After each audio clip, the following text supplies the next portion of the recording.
Du coup, depuis le début du confinement, Académie Numérique a su s'adapter parce qu'on n'a eu aucune latence dans les cours. Dès le lundi, on a pu continuer le cours qu'on avait fini en physique, enfin qu'on avait commencé en physique avec Romain. Donc, ça a été vraiment efficace, on va dire. Donc, on n'a vraiment perdu aucun contenu, aucun jour de cours. On Zoom est adapté pour continuer. Les supports, c'est génial qu'on puisse voir les supports de cours et en même temps, la personne qui intervient, écouter le chat, c'est super. Et c'est vrai que le chat, mine de rien, c'est quand même important, tout comme notre groupe WhatsApp, parce que ça nous permet de garder le lien, ne serait-ce qu'avec l'intervenant, mais surtout avec les membres du groupe.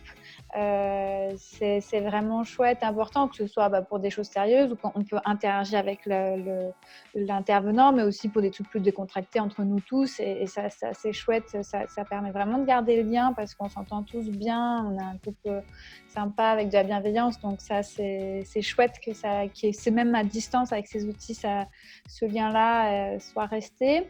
Au final, je pense qu'on a la chance d'avoir pu garder cette continuité dans la formation et d'avoir appris quand même énormément de choses. Et alors, le masterclass, c'était intéressant de faire intervenir quelqu'un qui arrivait avec son expérience et ses expériences dans le travail, du concret, ce que font peut-être moins d'autres intervenants. Donc, c'était cet aspect-là, pour moi, je trouve, qui a été le plus intéressant, c'est d'avoir des applications dans ses anciens métiers, par exemple. Ça, j'ai trouvé ça cool. Après, pour le Qigong et l'intervention de Marie-Josée, c'était chouette. C'était simple à suivre, en toute simplicité. Elle a l'air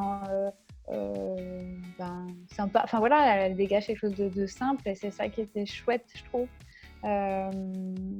Donc, c'était des exercices qui nous ont permis d'avoir des petits tips de tous les jours que tu peux faire assis sur ta chaise, décompresser, souffler, prendre de l'énergie, relâcher de l'énergie. Donc, c'était sympa. Et puis, pour le challenge vidéo, je trouve que c'est une super initiative, c'est sympa. Mais ce qui est drôle, c'est que ça a pris près de certains de mon groupe auxquels je ne m'attendais pas du tout et c'était très drôle et donc c'était chouette. Je trouve ça sympa de participer. On fait partie d'une communauté, on est tous dans le même bateau et donc c'est chouette. Et puis je trouve que ça rend service aussi. Tu vois, tu lances ce genre de projet, donc c'est pour que ça vive, ça prenne de l'ampleur, ça serve à quelque chose. Pour les cours où on est avec d'autres, comme avec Sophia par exemple, on a eu une semaine entière, la semaine dernière on était tous ensemble, c'est vrai qu'il y avait le chat, il y avait des noms, on ne connaissait pas forcément les têtes. Avec les vidéos, ça permettait aussi de mettre des têtes, des visages sur des prénoms. Donc c'était sympa, ça fait plus communauté au-delà de notre groupe de 12, qu'on est la communauté des académiciens, donc c'était sympa de mettre des visages sur des noms, de voir qu'il y en a d'autres qui sont dans le même bateau et c'était cool. Donc moi j'en suis vraiment ravie, je pense que ça a vraiment développé mon employabilité et surtout ça a développé ma culture web au sens large, ma culture informatique.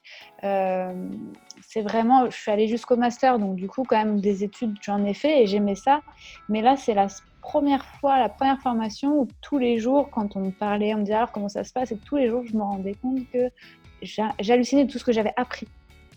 Tous les jours je me dis waouh, mais il y a ces outils qui existent, mais on peut faire tout ça, mais c'est dingue.